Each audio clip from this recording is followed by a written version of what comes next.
سب دیکھنے اور سننے والوں کی خدمت میں محبت بھرا سلام ناظرین، یوکرائن جنگ کی وجہ سے اس وقت جو یورپ میں لوگ پریشان ہیں اور کوئی اچھی خبر نہیں آ رہی۔ جس طرح بتایا جا رہا تھا کہ شاید یہ جنگ رک جائے، لیکن مجھے بھی نہیں لگ رہا۔ خان صاحب ہمارے ساتھ ہیں۔ خان صاحب، یہ تو جنگ رکنی چاہیے تھی مگر تیزی آ گئی اس میں تو بہت زیادہ۔ اس وقت یوکرائن میں تو بڑی تباہی مچا دی ہے روس نے اس وقت۔ دیکھیں، جو منڈے کو ان کے دونوں طرف کے لوگ استنبول میں بیٹھے تھے جی، ٹرکش ڈیلیگیشن کے ساتھ بیچ میں ایز اے میزبان کے طور پر، ٹرکش کا تو اس سے زیادہ کوئی کردار نہیں ہے کہ بھائی ان دونوں کے درمیان کوئی صلح نامہ ہو جائے یا کوئی جنگ بندی کی کیفیت پیدا ہو جائے۔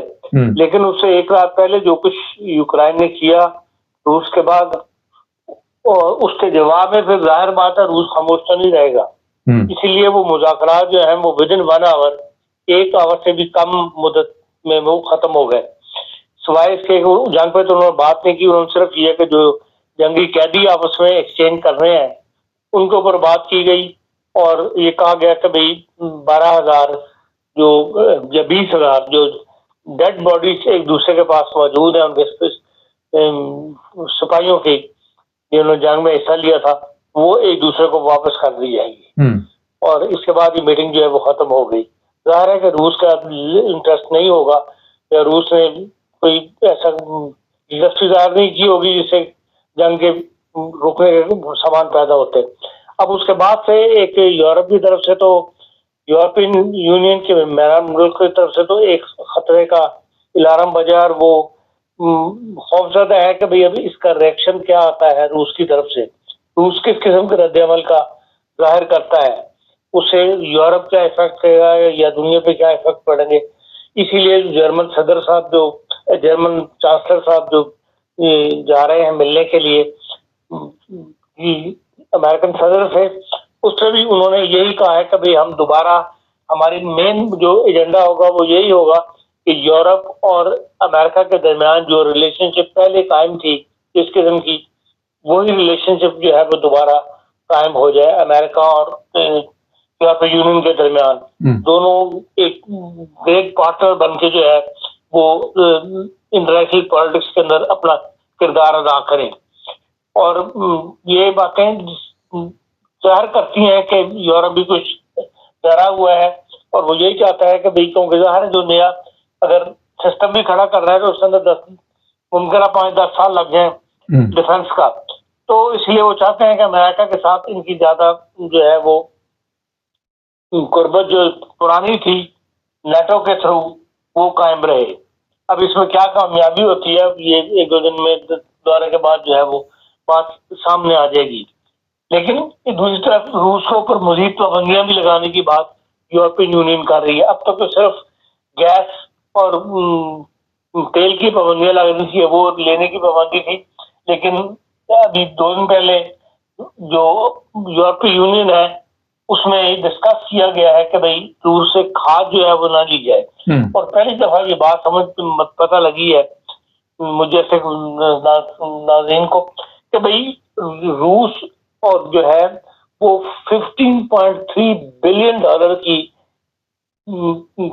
کی کھاد جو ہے فرٹیلائزر ایگریکلچر کھاد ایکسپورٹر جو ہے وہ ایکسپورٹ کرتا تھا، اور اس کے مین جو 3 بائر تھے وہ برازیل، انڈیا اور یورپی یونین ہے۔ اور جب سے جنگ شروع ہوئی ہے اس کے بعد سے اب تک یورپی یونین نے جو فرٹیلائزر امپورٹ تھی اس کے اندر 33% کا اضافہ ہوا ہے۔ وہ کہتے ہیں کہ مزید مطلب $2 بلین کا ہم نے جنگ کی پابندیوں کے باوجود $2 بلین سالانہ کی کھیپ بڑھائی ہے روس کے ساتھ امپورٹ کے اندر۔ تو اس لیے انہوں نے اب یہ فیصلہ کیا ہے کہ بھئی نئی پابندی لگائی جائے، اور روس پر فوری طور پر جو کھاد آتی ہے اس پر 6.5% ڈیوٹی جو ہے وہ لگا دی جائے، اور اس کو 3 سال میں 2028 تک جو ہے وہ 50% تک بڑھا دیا جائے۔ آپ یہ دیکھ لیں کہ تیل اور گیس کے بند ہونے سے، امپورٹ بند ہونے سے یورپ پہ کتنا اثر پڑا، کس قدر مہنگائی یہاں پہ بڑھ گئی تھی، اور اگر جو ایگریکلچر کے اوپر بھی 50% لگ جائے گی ڈیوٹی کھاد کے اوپر، تو آپ دیکھ لیں کہ جو ایگریکلچر پروڈکٹس ہیں وہ کتنے مہنگی ہو جائیں گی. اس لیے ایک نئی جو صورتحال سمجھ لیں سر اٹھا رہی ہے یورپ کے اندر، وہ مہنگائی کا ایک نیا طوفان جو آنے والا ہے، وہ ہماری جو ابھی تک فوڈ کی چیزیں ہیں ایگریکلچر کی، جس کے اوپر کم از کم ابھی تک قابل برداشت حد تک مہنگائی تھی، اس میں مزید اضافہ جو ہے وہ ہونے جا رہا ہے. اس لیے بھارت جنگ جو ہے وہ ہر لحاظ سے نقصان کا باعث بنتی ہے، عوام کے لیے بھی، دنیا کے لیے بھی، اور اقتصادیات کے لیے بھی. اس لیے کوشش تو یہی ہونی چاہیے کہ بھئی اس جنگ کو بند کیا جائے. اب روس کے ساتھ مذاکرات کو ایسے لے کے چلنا وہ تبھی ممکن ہوگا اگر امریکن اور یورپین یونین ایک اس پہ آ جائیں پوائنٹ کے اوپر، اور پھر یہ مل کے رشیا کے اوپر پریشرائز کرے تو یہ جنگ جو ہے بند ہو. اس کا کوئی نہ کوئی حل جو ہے وہ ڈھونڈنا پڑے گا، نہیں تو یورپ کو بہت زیادہ مہنگائی کا سامنا جو ہے وہ کرنا پڑے گا. کمر توڑ پڑھائی پہلے ہی چل رہی ہے، اور اس کے بعد تو عام آدمی کے پروچ سے باہر ہو جائے گی ہر چیز.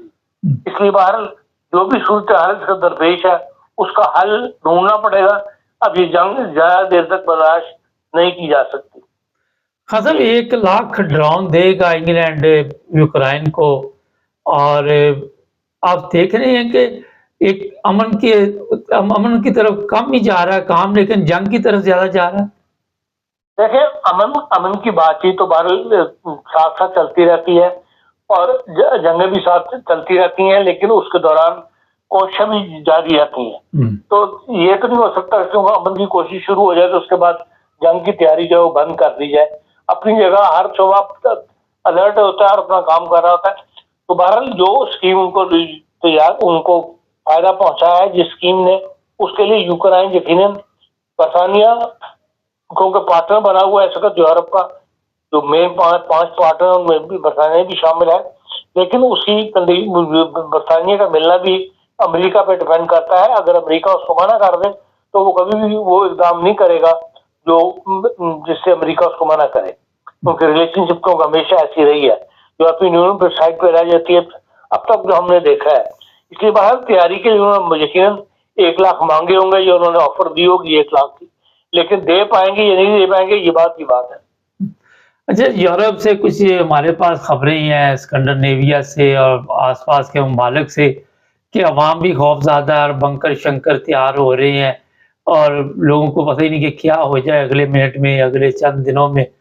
خاصا اگر کوئی اس طرح کا ماحول بن گیا تو یورپ برداشت کر پائے گا یہ سارا کچھ اگر روس فرض کرے؟ دیکھیں جنگ ہمارے ساتھ جنگ تو کوئی بھی برداشت نہیں کر سکتا. دوسری جنگ عظیم آپ کے سامنے رزلٹ سب کے سامنے ہے، تو جنگ تو کہیں بھی ہو وہ برداشت نہیں کر سکتا. اور باہر انسان اگر تو واقعی ان حالات کو پہنچ جائے کہ بھئی جنگ ہو گئی، اور اب تو جنگ یہ بھی کہا جا رہا ہے کہ ایٹمی جنگ ہوگی یا نیوکلیر جنگ ہوگی، تو پہلی جنگوں میں بیماریوں والی جنگیں تو نہیں ہوں گی. تو اس لیے ظاہر ہے اسی کے مطابق جو ہے وہ لوگ تیار بھی کر رہے ہیں اپنی جگہ کے اوپر. لیکن حکومت کی طرف سے کوئی ایسے اقدام نہیں اٹھائے جا رہے، لوگوں کو نہیں کہا جا ابھی تک سول ڈیفنس والوں کو کہ جی آپ جنگوں کی تیاری کریں یا جنگوں سے اپنے آپ کو محفوظ رکھنے کے لیے اقدامات کی کوئی ایکسرسائز وغیرہ کریں.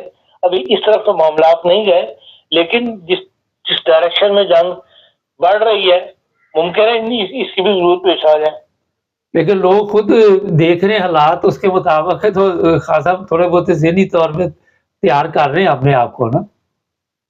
ظاہر ہے کہ جب پڑھی لکھی سوسائٹی ہے تو وہ جب سر پہ پڑ جائے گی پھر تو نہیں کھڑے ہو رہا. ظاہر ہے پہلے سے کچھ نہ کچھ تیاری تو رکھنی ہے. تو جو یوکرائن میں اتنی تیزی سے بمباری ہو رہی ہے، آپ دیکھ رہے ہیں کہ روس اب رکنے والا نہیں ہے؟ دیکھیں کل ان کی بات چیت تو ہوئی ہے روس کے صدر کی اور ٹرمپ صاحب کی آپس میں، لیکن اسی کو ایسی خاص خبر باہر نہیں آئی جس سے کوئی امید مندی ہو یا کچھ لگا ہو کہ ٹرمپ صاحب نے اس کو بمباری سے منع کیا یا یوکرائن سے داخلے سے منع کیا یا فوجیں پیچھے ہٹانے سے منع کیا.